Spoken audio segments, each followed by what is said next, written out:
根据外国媒体5月5日的报道，就在当日，欧洲议会的会员在他的推特上发布了一段视频，视频中是他在议会会议上发言的片段。他发言陈述了事实，认为在中国完成了减贫计划，中国人真正过上好日子的时候，反观他们这些欧洲国家，无家可归的人数竟然又破纪录了。这名欧洲议员还提出，中国有将近6000年的历史，14亿人口，在人类进步方面的各种指标都已经超过了他们这些西方国家，且中国不侵略、不轰炸，也没有主动制裁过其他国家，这应该是他们西方国家学习的东西。然后他接连发出质问，为什么欧洲国家要用咄咄逼人的态度对待中国？为什么选择侵犯中国而不是与中国合作？为什么自己这些西方国家不尊重国家的主权和互不干涉原则？3个问题发人深省。这名欧洲议员在将问题抛出后，也提出了他的意见，认为欧洲各国应该想着如何和中国和平相处，在他看来，这才是符合欧洲各国利益的。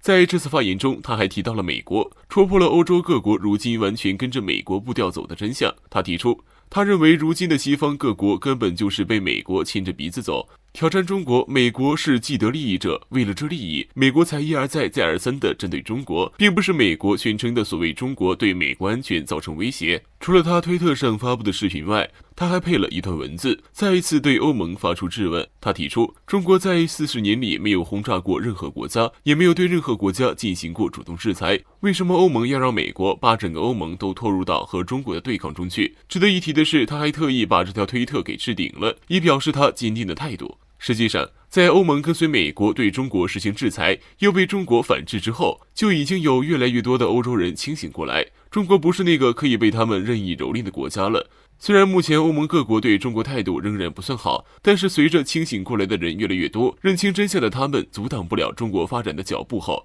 聪明的人都会做出正确的选择。据相关消息报道，印度陆军继续沿其中印实际线升级其边境基础设施。此外，部署在前线的印度士兵正处于按兵不动的状态。印度陆军北方司令目前已经采取各种措施，以确保边境印度士兵的作战能力不会受到国内疫情的打击。与此同时，有传言印度海军也已经出动军舰到海外执行物资运输的任务。日前，印度高官出席在英国伦敦举行的 G7 集团峰会期间，有2名印度高官被检测出感染新冠病毒，这一度把众多西方国家的官员吓出一身冷汗。由此可见，疫情哪怕是崩盘，印度政府也没有将重心放到防控疫情上去，反而在边境挑起了事端。在印度不断向前线推进的前不久，印度上将纳拉瓦内刚重返边境地区，奔赴列城前线督战。疫情危机所带来的经济危机，甚至是政治危机，都让如今的莫迪苦不堪言。在这个关键时刻，印度还在边境问题上制造动静，想来又是上演老戏码了。本月初，印度执政党人民党输掉了邦西孟加拉邦的选举，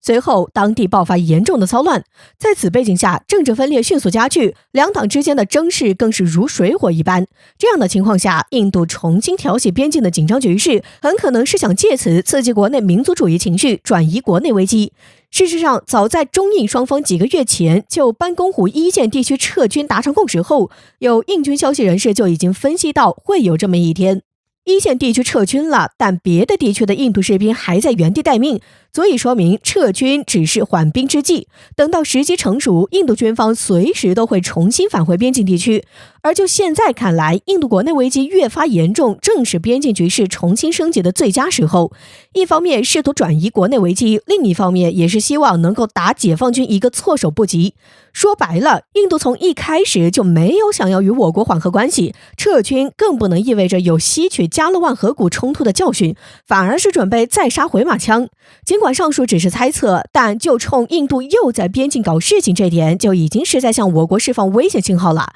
可为什么我军到现在为止反而都处于沉默的状态？倒是我国人却提前为印度敲响了丧钟。与其说解放军沉默，倒不如说根本不慌印度一系列举动。不管该国如何在边境挑事儿，都是在作死。之前中印双方在边境展开激烈对峙，甚至发生冲突时，我军都丝毫不怕。现在印度这点小动作又能掀起什么风浪？真要是惹怒了解放军，其下场绝对不是警告那么简单。既然如此，我国人为什么不提前为印度感到悲伤？据印媒《印度时报》在5月5号的消息，印度北方邦当局面对当前疫情中医疗物资紧缺、医院床位紧张的情况下，却消耗大量的人力物力来保护牛群安全。不但设立了大量的求助热线，还在各地区同时开设服务站点，新增牛棚和收容所，为无人照顾的牛提供健康保障。目前，印度已经为牛群安全紧急建设了5268处保护中心，甚至联系了3452家厂商，不间断为牛群提供食物补给。据印媒指出，印度北方当局的行为简直令人发指。该地区是目前印度新冠疫情最为严重的地区，感染病例超130万，死亡近1.5万。无数人无法得到及时的收治，或者收治了也没有有效的医疗资源供应，导致死亡。而那些没有收治的倒闭于路上的人，甚至都没有计入官方的死亡数据中。讽刺的是，印度北方邦在第一时间给牛提供了5000多个保护中心、51台血氧机和341台热扫描仪，而为新冠患者仅仅额外设立了1000个临时床位。对于救治病人所需的其他医疗设施，就只有一个简单的回复：等。眼看着印度人在用消耗生命的方式等待救治，结果印度当局做出的选择却是先将医疗资源给牛供上。为此，有印度人在网上讽刺，在印度做牛比做人要好。有长期生活在印度的国人曾经发明了一个白牛指数的说法，也就是说，根据印度大街上白牛日常散步活动的数量，可以判断出印度国内是否有大事情发生。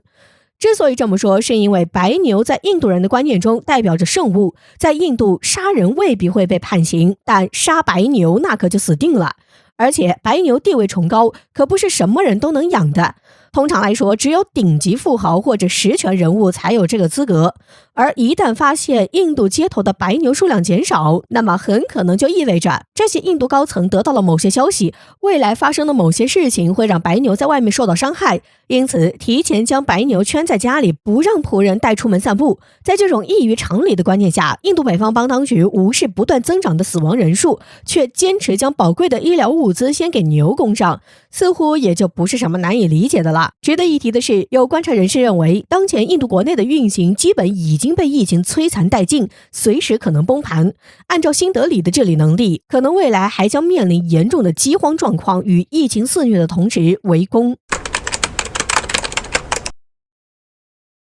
其实从历史上来看，英法两国有着100年的恩怨，从来就算不上什么好伙伴。两国背后互相捅刀的事情时有发生。近年来，英法两国如同打了鸡血似的，都想要恢复自己昔日的帝国荣光。大不列颠帝国非常怀念其昔日的辉煌，便开始派遣皇家海军的战舰到全球各大海域展示国威。近日，皇家海军除了向亚太地区派遣航空母舰以威胁中国外，还向黑海派遣2艘舰船以遏制俄罗斯。如果说对抗中俄的崛起是目前北约的一个共识，但是英国最近还向英吉利海峡派遣了2艘巡逻舰威胁法国，就很奇怪了。这也是北约内部少有的内乱。本来两国还争先恐后的想要前往南海耀武扬威，现在可能家门口却失火了。事情的起因是这样的，泽西岛是英国的领地，但却非常靠近法国的海岸。随着英国脱欧后，泽西岛当地政府变更了捕捞许可证的发放条件，这导致了大量原本在此地打鱼为生的法国渔民的不满。为此，法国渔民组织了50艘渔船齐集泽西岛的圣赫利尔港表示抗议。不光是渔民，法国政府很快就对渔民表示了支持，并威胁要断开该岛的电力。毕竟泽西岛靠近法国，长年以来都是依靠法国提供电力。这场争端如何解决仍是未知数。巴黎指责伦敦不履行英国退欧协议承担的义务，并威胁要进行报复。因此，断电可能还不是法国威胁的最坏打算，法国人很可能使用武力威胁泽西岛。法国背后捅刀，皇家海军只能先救家门失火。为此，英国紧急派出了2艘河流级巡逻舰进驻泽西岛，以防法国渔民进一步扩大事态。而法国同样派出了2艘巡逻舰跟进。目前，英法两国还仅仅是派出轻型舰艇，不排除进一步增加巡逻兵力的可能性。目前，英法两国的海军主力都不在本土，而是正在积极执行自己的亚太任务。英国海军组建了以伊丽莎白女王号航母为核心的战斗群，前往亚太执行所谓的自由航行任务。这是英国皇家海军自无敌级轻型航母退役后首次重新拥有航母战斗群，本来是非常值得英国人骄傲的一件事。但可惜的是，伊丽莎白女王号航母故障不断，主力护航舰之45型驱逐舰动力系统问题，以及 F-35B 战斗机采购数量不足，都无法令英国人开心的起来。